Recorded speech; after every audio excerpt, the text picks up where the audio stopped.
नमस्कार। चलो तो आज आ गए हैं अपन फिर से। कल वाला वीडियो इस सीरीज का पहला वीडियो था जिसमें अपन ने एक बेसिक नॉलेज लिया था डिमांड और सप्लाई का कि प्राइस का मूवमेंट किस तरीके से होता है। अब अपन इस वीडियो में फिर से बेसिक से स्टार्ट करेंगे। जो अपन प्राइस एक्शन है उसको पढ़ते हैं, उसके बारे में बेसिक से नॉलेज स्टार्ट करेंगे। तो सबसे पहले अपन एक चीज़ देखते हैं कि कोई भी प्राइस में जो मूवमेंट आता है उसका मूवमेंट कौन करवाता है। बायर्स और सेलर्स करवाते हैं। बायर्स और सेलर्स का माइंडसेट क्या होता है उसके बारे में अपन ने कल डिस्कस किया था। इस वीडियो में अपन देखेंगे कि वो बायर्स और सेलर्स कौन होते हैं और वो किस लेवल पे बाय करना चाहते हैं, किस लेवल पे वो सेल करना चाहते हैं। आखिर उनका माइंडसेट क्या होता है कि इस लेवल पे बाय करें, इस लेवल पे सेल करें, तभी तो प्राइस का मूवमेंट होगा, या तो डाउन साइड होगा या अप साइड होगा। तो अपन देखते हैं कि स्टॉक मार्केट में जो भी बायर्स हैं, जो भी सेलर्स हैं, वो कौन कौन लोग होते हैं। तो इस मार्केट में सबसे पहले होते हैं अपने जैसे लोग जिनकी कोई वैल्यू नहीं है। ठीक है, अपने जैसे लोग बोले तो रिटेलर्स जिनके पास बिल्कुल छोटा पैसा होता है। 10,000, 20,000, 50,000, लाख, 5 लाख, 10 लाख, 1 करोड़, 10 करोड़, 20 करोड़, 50 करोड़। 50 करोड़ तक भी कोई वैल्यू नहीं है रिटेलर की। अपन सिर्फ अपनी, चलो ठीक है, जो भी अपने पास कैपिटल है उसमें से कुछ रिटर्न जनरेट कर सकते हैं। लेकिन अगर अब देखा जाए कि एक रिटेलर मार्केट की प्राइस को मूवमेंट कर सकता है या किसी भी स्टॉक की प्राइस में मूवमेंट ला सकता है, तो नहीं, ये गलतफहमी है।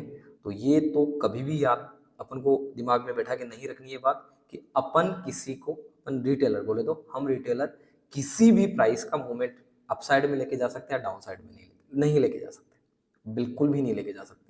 तो ये चीज़ अपन को सबसे पहले दिमाग में रखनी है। तो अपन को पैसा कैसे कमाना है, हम जो रिटेलर हैं इन्हें पैसा मिलेगा कहाँ से।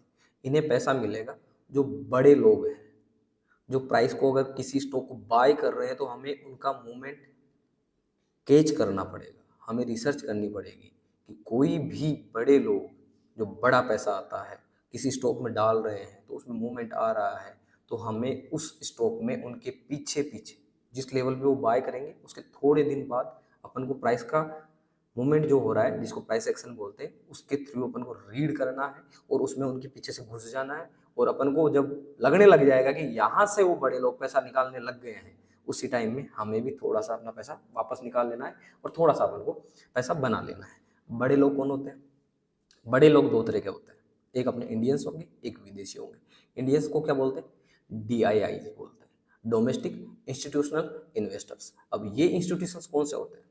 एक तो जो इंडिविजुअल किसी का डीमेट है वो उसमें शेयर बाय करता है, सेल करता है, तो वो रिटेलर हो गया। ठीक है, एक अपने में से बहुत सारे लोग ऐसे हैं जिन्हें अपना डीमेट ओपन नहीं करवाना, हम तो म्यूचुअल फंड के थ्रू कर लेंगे, तो वहाँ पे SIP कर देंगे। तो जितने भी म्यूचुअल फंड कंपनीज हैं जो पब्लिक से पैसा लेती है फिर उनको इन्वेस्ट करती है, उस पर जो रिटर्न आता है वो उनको बांट देती है, डिस्ट्रीब्यूट कर देती है, इसके बदले में अपना कमीशन ले लेती है, जो भी करते हैं वो कर लेते हैं। तो म्यूचुअल फंड कंपनी जो हो गई। दूसरी, अपने इंडिया में सबसे बड़ा एक है जो हमसे पैसा लेता है, रिटर्न देता है 6 से 7%, खुद कमाता है बहुत सारा, बहुत बड़ी कंपनी है इंडिया की, LIC। LIC का पैसा कहाँ जाता है? LIC अगर किसी भी घर में देखे जाए, इंडिया इतनी बड़ी पॉपुलेशन है तो हर घर में किसी ना किसी के LIC जरूर मिलेगी, पॉलिसी मिलेगी, LIC बोलते हैं अपन उसको। तो LIC इतनी बड़ी कंपनी है, हम पब्लिक से पैसा लेती है, उसको स्टॉक्स में ही इन्वेस्ट करती है। लगभग लगभग उसका 80% पैसा स्टॉक्स में जाता है, बाकी फिर बॉन्ड्स में हो गया, और जगह हो गया, बहुत सारी जगह हो गया, लोन देने में हो गया, सारी जगह वो इन्वेस्ट करती है। तो वहाँ से वो रिटर्न जनरेट करती है, उसके बदले में अपन को कवर दे देती है। और जो रिटर्न होता है 6% 7%, अगर अपन लॉन्ग टर्म के लिए देखते हैं तो 6 से 7% का ही उनका रिटर्न होता है। इसके बाद कौन से हो गए? म्यूचुअल फंड हो गए, LIC हो गए। जितने बैंक्स हैं, बैंक्स क्या करते हैं? अपने पैसे वहाँ कोई अकाउंट में पड़े हुए तो ना रखते हैं, नहीं, वो उनको वापस लोन्स में दे देते हैं, फिर जो बचा हुआ पैसा रहता है वो अपना स्टॉक मार्केट में लगाते हैं। तो ये बड़े लोग हैं। और अपनी तरह तो 5,000, 10,000, 20,000 की बाइंग नहीं करते हैं, ये करोड़ों में बाइंग करते हैं। 500 करोड़, 1,000 करोड़, 5,000 करोड़, 2,000 करोड़, इस तरह की इनकी बाइंग्स होती है। इन्हीं की लेवल का, इन्हीं की टक्कर का एक और होते हैं, वो होते हैं विदेशी, FIIs, फॉरेन इंस्टीट्यूशनल इन्वेस्टर्स। वो भी सारे के सारे जैसे अपने LIC है, म्यूचुअल फंड है, बैंक्स है, तो विदेशों के, उनकी कोई भी एजेंसी होगी, उनके हेज फंड्स होते हैं, उनके बैंक्स होते हैं, उनकी और जो कंपनियां होती है जिनको हेज फंड्स बोलते हैं, ज़्यादातर अपनी म्यूचुअल फंड होती है उनकी तरह हेज फंड होती है, तो वो स्टॉक्स में बाय और सेल करते हैं। तो इस तरीके से कौन चला रहा है मार्केट को? अगर देखा जाए मार्केट को चला कौन रहा है, तो मार्केट को चला रहे हैं DIIs, ठीक है, और FIIs, डोमेस्टिक वाले और विदेशी। अपन क्या है? अपन कुछ नहीं। अपने को अगर पैसा कमाना है तो या तो इन्हें फॉलो करो या इन्हें फॉलो करो। मैं तो कहता हूँ इन दोनों को फॉलो करो, जिधर ये जा रहे हैं उसके हिसाब से पैसा बनाओ। किसी भी स्टॉक में या किसी भी इंडेक्स में अगर बड़ी कैंडल बनती है, बड़ी कैंडल अपन नहीं बनवा सकते। जिस दिन ये होता है कि एकदम छोटी सी कैंडल बन रही है, जैसे डोजी बन रही है, उस दिन ये लोग भी इंटरेस्टेड नहीं है, ये भी इंटरेस्ट नहीं है। अगर ये सेल करते हैं तो ये उसको बाय करेंगे। अगर FII सेल करेंगे जिस टाइम पे, तो ये उसको बाय करेंगे, और जिस टाइम पे ये सेल करेंगे उस टाइम पे ये बाय करेंगे। इनका ये खेल चलता रहता है। अपन छोटा मोटे लोग हैं, इनके साथ घुस जाते हैं। बस अपन को ये देखनी है कि इनका मूवमेंट किस तरफ है, किसी भी स्टॉक में कौन कब एंट्री ले रहा है। अब न्यूज़ तो अपन को मिलती नहीं है। न्यूज़ कब मिलती है कि किसी भी इंस्टीट्यूशनल ने बाय किया, न्यूज़ चैनल देखते हैं। तो पहली चीज़, अगर आप ट्रेडिंग करते हो तो सबसे पहला काम करना है न्यूज़ चैनल बंद कर देना है। न्यूज़ चैनल नहीं देखना है बिल्कुल भी, क्योंकि जैसे एग्जांपल दे रहा हूँ, LIC ने HDFC में भी बाय करना स्टार्ट किया, तो वो बताएंगे न्यूज़ वाले को कि हम HDFC में बाय कर रहे हैं? नहीं बताएंगे। वो चार्ट मूवमेंट से अपन देख सकते हैं, रिसर्च करेंगे तो पता चलेगा। अब LIC ने ऐसे तो नहीं कि आज बाय करते बता देंगे, सबको ढिढोरा पीट देंगे कि हमने बाय किया नहीं। जैसे 1400 के लेवल पे LIC ने यूँ मान लो कि 100 करोड़ रुपए डाल दिए HDFC। जब यहाँ से इतना बाइंग होगी तो प्राइस का मूवमेंट आएगा। जैसे अपसाइड गया तो फिर न्यूज़ में आएगा कि अब बाय करें, तो थोड़ा सा रिट्रेसमेंट आएगा, अपने जो से लोग घबराएंगे। फिर जब रिट्रेसमेंट आएगा तब हल्का सा यहाँ LIC और ऐड करेगी, फिर प्राइस हल्की फुल्की ऐसे ही रेंज में रहेगी या थोड़ा जाता रहेगा। फिर LIC हल्का सा यहाँ और ऐड करेगी। यहाँ से अगर प्राइस बाई चांस गिर जाती है ऐसे, तो फिर LIC यहाँ और ऐड करेगी। तो कुछ लेवल्स डिसाइड कर लेते हैं कि हमको इस एवरेज प्राइस पे बाय करना है, तो वो एवरेज प्राइस वो एक बार में डिसाइड नहीं करता है। जैसे अपन सपोज करो कि निफ्टी है, निफ्टी में अगर उन्होंने डिसाइड कर लिया ये वाला लेवल है 18,800 का ये लेवल है, अगर उनको लगता है कि हम 19,000 तक बाइंग करें तो यहाँ पे कुछ बाय करेंगे। फिर जब हल्का ऊपर चला गया तो यहाँ पे भी फिर वो बाय करेंगे। फिर जब हल्का ऊपर चला गया तो फिर वो यहाँ पे भी बाय करेंगे। अब ये तो क्या हुआ कि वन साइड मूवमेंट हो गया। अब यहाँ से अगर डाउन साइड वापस आने लग जाता है तो हल्का सा फिर यहाँ ऐड करेंगे। लेकिन उनका जो लो पॉइंट था, जिस पॉइंट पे उन्होंने बाइंग स्टार्ट करी थी, वो कोशिश करेंगे इसके नीचे नहीं आना था। तो जैसे डाउन आएगा वो यहाँ बाय करेंगे, इस लेवल पे बाय करेंगे तो प्राइस वापस ऊपर मूवमेंट दे देगा। तो हल्का सा वापस ऐसे ऊपर जाने लगा। फिर वापस अगर डाउन साइड आते हैं तो इस लेवल को मार्क करके रखेंगे। सारी कैपिटल वो कभी भी एक साथ नहीं डालते हैं, तो इस लेवल को मार्क करके रखेंगे। और बाई चांस गलती से अगर यहाँ आ गया तो यहाँ पे अपनी बड़ी कैपिटल लगाएंगे ताकि प्राइस को वापस अपसाइड की तरफ मूवमेंट ले जाएंगे। इस तरीके से ये जैसे अपसाइड का मूवमेंट आएगा, एक इंस्टीट्यूशन ने बाई किया है, दूसरे वाले भी करने लग जाएंगे, तीसरे वाले भी करने लग जाएंगे, चौथे वाले भी करने लग जाएंगे, सारे के सारे इंस्टीट्यूशन एक साथ बाइंग करने लग जाएंगे, तो फिर प्राइस चलती रहती है। फिर प्राइस चलती रहती है। हर छोटा सा डाउनफॉल आता है वो बाय करेंगे, फिर छोटा सा डाउनफॉल आएगा वो बाय करेंगे। और इनकी बाइंग यूँ नहीं है कि आज बाई किया 2 दिन बाद में निकाल देंगे, 4 दिन बाद में निकाल देंगे, 7 दिन बाद में नहीं। इनकी कोई भी बाइंग होती है तो 5 महीने, 6 महीने, साल भर, 2 साल, 5 साल, 10 साल, इस तरह की इनकी बाइंग होती है। हर लेवल पे, हर डाउनफॉल पे वो बाय करते जाते हैं। और जब उनको लगता है कि ये वाला लेवल इतना टारगेट अपन को मिल चुका है तो फिर वो वहां से एग्जिट करने की कोशिश करता है। एग्जांपल ले लेते हैं अपन, जो भी है, जैसे ये वाला स्टॉक है कोई भी, देखो इसका मैं वीकली चार्ट ओपन कर लेता हूँ। ये अपन ने वीकली चार्ट ओपन कर लिया, ठीक है। तो यहाँ पे एक बॉक्स बन गया। ये वाला लेवल उन्होंने एग्जांपल के तौर पे डिसाइड किया होगा कि हमको यहाँ से बाय करना है। तो यहाँ से जैसे बाय करने स्टार्ट करेंगे प्राइस अप साइड में मूवमेंट देगी। अगर डाउन साइड आएगी हल्का फिर यहाँ और बाय करेंगे, फिर अप साइड चलेगी, फिर डाउन साइड आई तो हल्का यहाँ और बाय कर लेंगे, फिर अप साइड चलेगी, फिर डाउन साइड आई हल्का और बाय कर लेंगे। और ये वाली प्रोसेस वो चलती रहती है, कई सालों तक चलती है, 5-5, 10-10 सालों तक। बीच में क्या होता है, जब लगता है कि हाँ अच्छी हो गई यहाँ पे बाइंग वगैरह, जब उनको सेल करना है तब वो न्यूज में देते हैं कि हमने इतने की बाइंग की थी इतने महीने पहले। तो जब रिटेलर उसको न्यूज को देखता है, यहाँ वो बाय करने लगता है, तब वो यहाँ एग्जिट करता है। एग्जिट करते ही इसका डाउनफॉल आता है, डाउनफॉल में रिटेलर घबराएगा, वो वापस सेल करना स्टार्ट करेंगे, वो यहाँ वापस बाय करना। फिर इस तरीके से एक रेंज बना देते हैं, कई दिनों तक हल्का फुल्का बाय करते हैं, हल्का फुल्का सेल करते हैं, और एक रेंज, इस रेंज में जैसे 2022 से 2023, ऑलमोस्ट 2022 चला गया, 2023 चला गया, ऑलमोस्ट तो 2 साल तक अगर एक ही रेंज में स्टॉक पड़ा रहता है, अपनी रिटेलर्स में पैसेंस नहीं होता है, अपन निकल जाएंगे। तो अपन जैसे यहाँ से जब निकलने के लिए शेयर्स बेचना स्टार्ट करेंगे, उनकी बाइंग वापस स्टार्ट हो जाएगी, और वो प्राइस को इस तरीके से मूव करवाते रहते हैं। तो मेन काम किसका है? डीआईज का, दूसरा एफआईज का।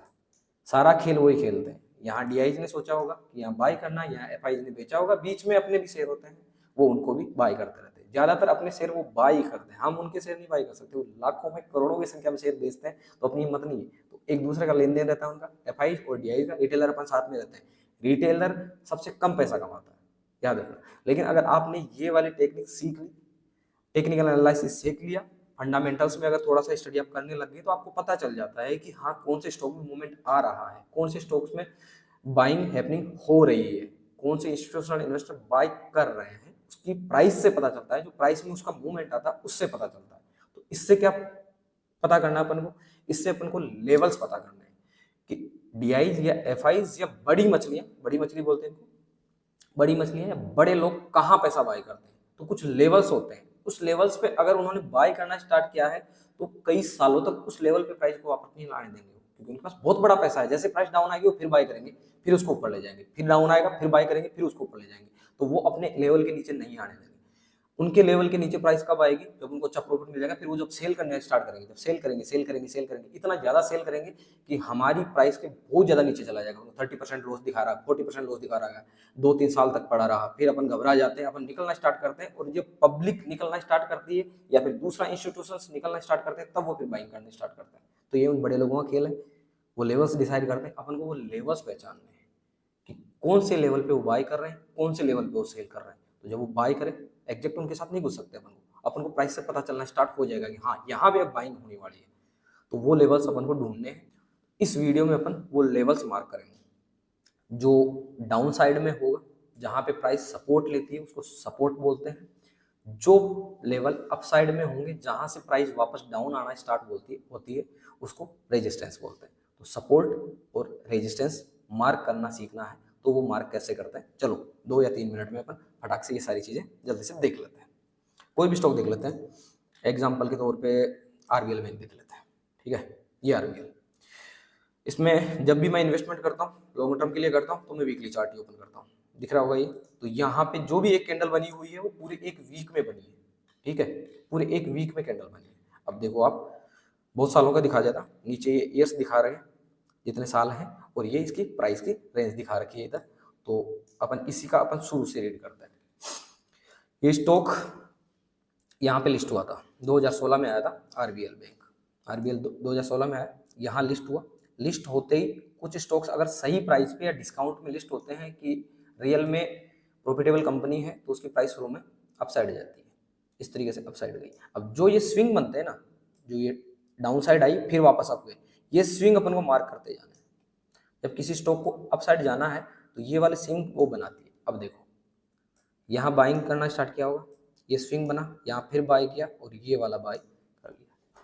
अब देखो यहाँ पे ये कितनी बड़ी रेंज बनाई है, ये वाली। इतना बड़ा पैसेंस अपन नहीं रख सकते, कोई भी नहीं रख सकता। ठीक है, 2016 से लेके ये यहाँ का जो दिखा रहा है, ये वाला लेवल 2017 10 अप्रैल का है। यहाँ से लेके इस रेंज तक 2019 के जुलाई तक इसमें कोई मूवमेंट नहीं आया। ये बहुत शानदार मूवमेंट आया। तो ये लेवल मार्क करके रखनी चाहिए अपन को, ये वाले लेवल, ये वाले लेवल, ये वाले लेवल अपन को मार्क करके रखने हैं हमेशा। तो ये सपोर्ट है इसका, इसको सपोर्ट बोलते हैं। जिस भी लेवल पे प्राइस आने के बाद अपसाइड का मूवमेंट देने लग जाती है, उसे डाउन नहीं जाती है, उसको सपोर्ट बोलते हैं। जैसे एक तो ये वाला हो गया, एक ये सपोर्ट हो गया, एक ये सपोर्ट हो गया, एक ये सपोर्ट हो गया। तो ट्रेडिंग के लिए जब भी अपन ने ये सपोर्ट डिफाइन कर लिया, इस सपोर्ट पे नेक्स्ट टाइम जब भी आए, तो अपन यहाँ पे बाय करेंगे, छोटा सा उसके नीचे एसएल रखेंगे, और अपसाइड का मोमेंट कैच करने की कोशिश करेंगे। और ये लेवल जहाँ पे प्राइस टकरा के वापस डाउन साइड आना स्टार्ट करती है, देखो डाउन साइड आई, तो ये वाला लेवल फिर यहाँ से टकरा के वापस आई ये वाला लेवल, फिर यहाँ से टकरा के वापस आई ये वाला लेवल। ये होते हैं इनके रेजिस्टेंस। ये रेजिस्टेंस है, ये सपोर्ट लेवल है। तो किसी भी स्टॉक में अगर आपको ट्रेड करना है, इन्वेस्टमेंट करना है, तो सपोर्ट और रेजिस्टेंस आपको फाइंड आउट करने आने चाहिए। तो हमेशा इस तरह के अगर लेवल बनते हैं तो ये प्रोबेबिलिटी का गेम है। प्रोबेबिलिटी होती है कि नेक्स्ट टाइम यहाँ पे अगर सपोर्ट लिया है तो नेक्स्ट टाइम फिर से लेगा। देखो यहाँ सपोर्ट लिया था पहली बार, प्राइस अप साइड गई थी, फिर जब वापस डाउन साइड आई तो फिर से वहीं पे सपोर्ट लिया है और फिर से प्राइस वापस अप गई है। ठीक है, यहाँ से रेजिस्टेंस लिया था, यहाँ टकराने के बाद प्राइस डाउन आई थी, फिर इतना टाइम लिया, फिर जब वापस प्राइस वहीं पे वापस गई, वापस डाउन आई। तो ये सपोर्ट और रेजिस्टेंस काम करते हैं। लेकिन अगर एक बार सपोर्ट टूट गया तो क्या होता है? सपोर्ट अगर टूट जाता है, कोई भी सपोर्ट, तो वो एक रेजिस्टेंस की तरह काम करेगा। वहां पे प्राइस जब भी वापस आएगी तब वापस गिरावट आती है। देखो कोरोना के बाद में ये यहाँ से रिकवरी स्टार्ट करी थी, ये वाली प्राइस ने मूवमेंट दिया, इस तरीके से गया, तो ये एक रेजिस्टेंस बन चुका है क्योंकि यहाँ से वापस आया। एक ये बन चुका है, तो ये यहाँ से डाउन आया। अब देखो जब भी किसी एक रेंज में लंबा टाइम प्राइस गुजारती है तो वो हमेशा सपोर्ट और रेजिस्टेंस दोनों की तरह काम करती है। नेक्स्ट टाइम जब प्राइस डाउन होके आई तो देखो यहाँ पे सपोर्ट ले रहा था ना प्राइस, काफ़ी दिनों तक यहाँ पे रुका है ना, तो नेक्स्ट यहीं से वापस रिकवर किया, रिकवर करके फिर ये वापस गिरा, तो उसी लेवल पे फिर से आई है, ये हल्का सा यहाँ से हल्का सा नीचे आया, फिर प्राइस अप साइड गई, फिर ये नीचे आया। अब देखो ये अपना सपोर्ट था, ये वाला लेवल अपना सपोर्ट था, ये सपोर्ट यहाँ टूट गया, इस कैंडल में टूट गया ना। तो अगर सपोर्ट, कोई भी सपोर्ट है वो टूट जाता है, ब्रीच हो जाता है, ये वाला लेवल अपन ने सपोर्ट मार्क कर रखा है, प्राइस यहाँ आई, सपोर्ट लिया, अब चलेगी, फिर आई, फिर सपोर्ट लिया, फिर अब चलेगी। नेक्स्ट टाइम जैसे इसको ब्रेक कर दिया, तो अब जब भी प्राइस अप जाएगी तो एक ये रेजिस्टेंस में कन्वर्ट हो जाएगी और ये रेजिस्टेंस की तरह काम करेगी। तो जैसे ये अप साइड जाएगी, यहाँ फिर सेलर्स आ जाएंगे, इसको वापस प्राइस को नीचे लेके जाएंगे। देखो वापस प्राइस अप गई, ये रेजिस्टेंस बन गया, और अब ये फिर डाउन, अब ये फिर डाउन। नेक्स्ट टाइम जब भी प्राइस यहाँ पे आएगी तो एक बार प्राइस का फॉल होगा। देखो अप साइड वापस आई, यहाँ पे वापस आई, तो ये रेजिस्टेंस है, प्रीवियस का रेजिस्टेंस है, तो यहाँ से प्राइस वापस डाउन आई, इतना डाउन आई। अब ये यहाँ पे रेजिस्टेंस था पिछले बार, अब ये जैसे ब्रेक हुआ, तो जो ये रेजिस्टेंस था, अगर रेजिस्टेंस यहाँ पे बना हुआ है, प्राइस इस तरीके से अगर अप साइड में जा रही है ऐसे, तो यहाँ से फॉल होगी, फिर टकराएगी, फिर फॉल होगी, लेकिन जैसे इसको ब्रेक कर देगी ऐसे, तो ये नेक्स्ट टाइम जो रेजिस्टेंस था यहाँ पे, इन दो जगह जो रेजिस्टेंस का काम कर रहा था, यहाँ भी रेजिस्टेंस, यहाँ से रेजिस्टेंस, लेकिन ये ब्रेक कर दिया, तो अब यहाँ से ये सपोर्ट का काम करेगी। इस प्राइस पे जब भी, इस लेवल पे जब भी प्राइस आएगी, यहाँ सपोर्ट लेगी, यहाँ से अप साइड जाएगी, फिर यहाँ आएगी, यहाँ सपोर्ट लेगी, यहाँ से अप साइड जाएगी। अब देखो ये लेवल था जो रेजिस्टेंस का काम कर रहा था, ब्रेक किया, नेक्स्ट टाइम आते सपोर्ट लिया, अप जा रही है, फिर आई, फिर सपोर्ट लिया, फिर अप जा रही है, और ये अप साइड का मूवमेंट इसमें चालू है। इस तरीके से लेवल्स फाइंड आउट करने होते हैं। सपोर्ट किस में कन्वर्ट हो जाता है टूटने के बाद? अगर सपोर्ट टूट जाता है, ये सपोर्ट है, ये टूट जाता है इस तरीके से, तो नेक्स्ट टाइम ये रेजिस्टेंस का काम करेगा। ठीक है, और कोई भी रेजिस्टेंस है जो यहाँ पे मार्क है, प्राइस नीचे से आ रही है, यहाँ रेजिस्ट कर रही है, कोई भी रेजिस्टेंस है, तो डाउन आएगी, फिर वापस टकराएगी, फिर डाउन आएगी, लेकिन जैसे ये टूट जाएगी नेक्स्ट टाइम ये सपोर्ट का काम करेगी। तो यहाँ से अगर प्राइस यहाँ आएगी, वापस इसके चांस रहेंगे अपसाइड ही जाने के। तो आपको प्राइस में किसी भी चार्ट में सपोर्ट और रेजिस्टेंस मार्क करने होते हैं, और उसके हिसाब से अपन को ट्रेड लेनी होती है। सपोर्ट पे आएंगे तो बाय करेंगे, रेजिस्टेंस पे आएंगे तो सेल करेंगे। सपोर्ट पे बाय, रेजिस्टेंस पे सेल। सपोर्ट ब्रेक हुआ तो नेक्स्ट टाइम वो रेजिस्टेंस की तरह काम करेगा, और रेजिस्टेंस ब्रेक हुआ तो नेक्स्ट टाइम वो सपोर्ट की तरह काम करेगा। ये चीज़ें जो मैं बोल रहा हूँ डायरी रखिए, नोट्स बना लीजिए, उसके हिसाब से चार्ट में मार्क कीजिए, और प्रैक्टिस तो करनी पड़ेगी धीरे धीरे धीरे धीरे। सपोर्ट और रेजिस्टेंस अपन कुछ चार्ट्स में और देख लेते हैं, फिर इस वीडियो को खत्म करते हैं। अब ये किस चीज पे डिपेंड करता है कि सपोर्ट और रेजिस्टेंस क्यों बनते हैं? बोला था इंस्टीट्यूशनल बायर्स, कहीं मार्क कर दिया उन्होंने, यहाँ से बाय किया है, प्राइस अप साइड चली गई, दोबारा यहाँ आएगी तो वो इंस्टीट्यूशनल बायर्स अपनी बाइंग प्राइस के नीचे इसको नहीं जाने देंगे, किसी भी हालत में नहीं जाने देंगे। तो फिर से बाय करेंगे, फिर से बाय करेंगे तो प्राइस फिर से अब जाएगी। और यहाँ पे अगर वो प्राइस निकल जाती है नीचे, निकल जाती है, तो वो अपनी एग्जिट करेंगे प्राइस।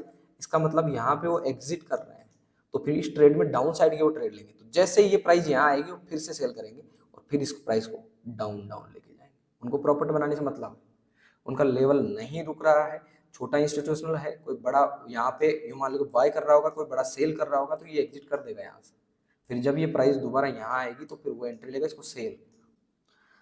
सपोर्ट ब्रीच होने के बाद एक रेजिस्टेंस का काम करेगा, ये चीज आपको याद रखनी है। चलो कुछ और चार्ट में अपन देखते हैं, कोई भी चार्ट अपन देख लेंगे, इसमें अपन को कोई नहीं है। एक्साइड इंडस्ट्रीज देख लेते हैं अपन। देखो वीकली चार्ट है अपना, ठीक है, वीकली चार्ट है।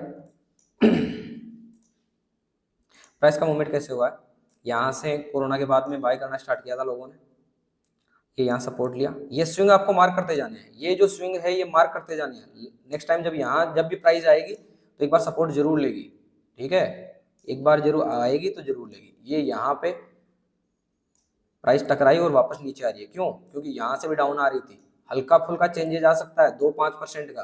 देखो यहाँ से डाउन आना स्टार्ट हुई थी ना, तो यहाँ पे जैसे टकराई वापस डाउन आना स्टार्ट हुई।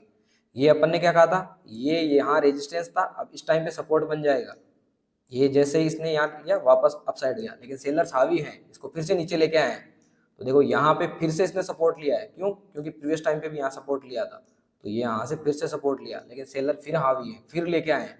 ये सपोर्ट था, एक बार फिर इसने ट्राई किया है बायर्स ने, फिर अपसाइड लेके गए, लेकिन फिर ले आए सेलर्स, तो यहाँ पे फिर वो हार जाते हैं। हार जाते हैं तो देखो पुराना स्विंग कहाँ से सपोर्ट लिया है, वहीं से जहाँ पुराना स्विंग था। इसके बाद में एक और नीचे आया, कहाँ से सपोर्ट लिया है, उसी के आसपास जहाँ से प्रीवियस सपोर्ट था, जो स्विंग था वहीं से सपोर्ट लिया। अब उसके बाद देखो क्या कहा था अपन ने, ये वाला जो रेजिस्टेंस था इसको ब्रेक किया, यहां से फिर से सपोर्ट लेके अब प्राइस अप। देखो ये रेजिस्टेंस था, फिर से यहां से सपोर्ट लिया, एक बॉक्स बनाया और यहां से ये बड़ा मूवमेंट। अब देखो फिर से डाउन आया, फिर से डाउन आया, तो देखो यहाँ पे जब भी आपको सपोर्ट मिलेगा तो प्रीवियस टाइम पे या तो सपोर्ट या रेजिस्टेंस जरूर मिलेगा। देख लो मिलेगा आपको, रेजिस्टेंस था ना ब्रेक यहाँ से, तो आपको पुराना चार्ट देखना है कि पुराने टाइम में कब सपोर्ट बना है, कब रेजिस्टेंस बना है, और इस तरीके से ये यहाँ पे सपोर्ट लिया है। इसके बाद भी कुछ हुआ है क्या, ये इसके बाद तो लेटेस्ट वाला आ गया, ये यहाँ सपोर्ट लिया और ये सीधा यहाँ चला। इस तरीके से आपको सपोर्ट मार्क करने हैं, रेजिस्टेंस मार्क करने हैं, ये वाली चीजें करना है। तो अपन देखते हैं कोई चार्ट है क्या सपोर्ट पे, अभी सपोर्ट या रेजिस्टेंस पे क्या है, क्या चल रहा है। जैसे अपन इसको देख लो, इसका टॉप था ये पुराने टाइम पे, ये टॉप था, ये वाला हाई था, तो जहां से प्राइस गिरना स्टार्ट हुई थी, देखो ये वाला लेवल था एग्जैक्ट, वहीं से देखो प्राइस वापस गिरना स्टार्ट हुई। अब यहाँ पे इसने एक बॉक्स बना दिया था, बहुत टाइम तक इसने यहाँ पे टाइम स्पेंड किया था, उसके बाद ये गिरावट आई थी। तो ये जब भी प्राइस इस बॉक्स के आसपास आएगी, ये वाला बॉक्स, तो ये बॉक्स मार्क करके रख लेने होते हैं कि इस बॉक्स के पास आई, यहाँ पे ये प्राइस आई तो मैं यहाँ बाई करूँगा, यहाँ बाय। और ये जो बॉक्स का लोअर है उसको अपन एसएल रखेंगे, इसको एसएल रख लिया, और यहाँ से फिर अपन उम्मीद करेंगे कि ये वापस अपसाइड में जाएगा, तो यहाँ बाय, ये एसएल। टारगेट अपन अपने हिसाब से डिसाइड कर सकते हैं, 10% चाहिए, 20% चाहिए, 15% चाहिए, आपके हिसाब से डिसाइड कर सकते हो, लेकिन टारगेट हमेशा आपके एसएल का दुगना तो होना ही होना चाहिए। अगर आपका एसएल 5% का है तो आपका टारगेट कम से कम 10% का होना चाहिए। तो उम्मीद करता हूँ सपोर्ट और रेजिस्टेंस किस तरीके से काम करते हैं, अपन को चार्ट में किस तरीके से इनको मार्क करना है, इनके हिसाब से किस तरीके से ट्रेड लेनी है, बिल्कुल नॉर्मल भाषा में मैंने समझाया है कि किस तरीके से इंस्टीट्यूशन बाई करते हैं, किस तरीके से इंस्टीट्यूशन सेल करते हैं। ये सिंपल सा एक सपोर्ट और रेजिस्टेंस का वीडियो था। उम्मीद करता हूँ आपको समझ में आया होगा। वीडियो समझ में आया तो वीडियो को लाइक कीजिए, अपने व्यूज या कोई भी चीज़ समझ में नहीं आई कमेंट कीजिए, वीडियो को अपने दोस्तों को और जो ट्रेडिंग सीखना चाहते हैं फैमिली मेम्बर्स को उनको शेयर कीजिए, और चैनल को भी सब्सक्राइब नहीं किया है तो सब्सक्राइब कीजिए। कल से शायद मैं अल्टरनेट डेज पे वीडियो डालूंगा, थोड़ा सा काम है, थोड़ा सा बिजी रहूंगा, तो डेली टाइम पे अभी नहीं डाल पाऊंगा, कुछ दिनों के लिए, 5-10 दिन के लिए, बाद में फिर अपन रेगुलर वीडियो डालने लग जाएंगे। तो अल्टरनेट डेज पे मिलेंगे अपन, तो नेक्स्ट वीडियो लेके जल्दी आएंगे, तब तक के लिए राम राम।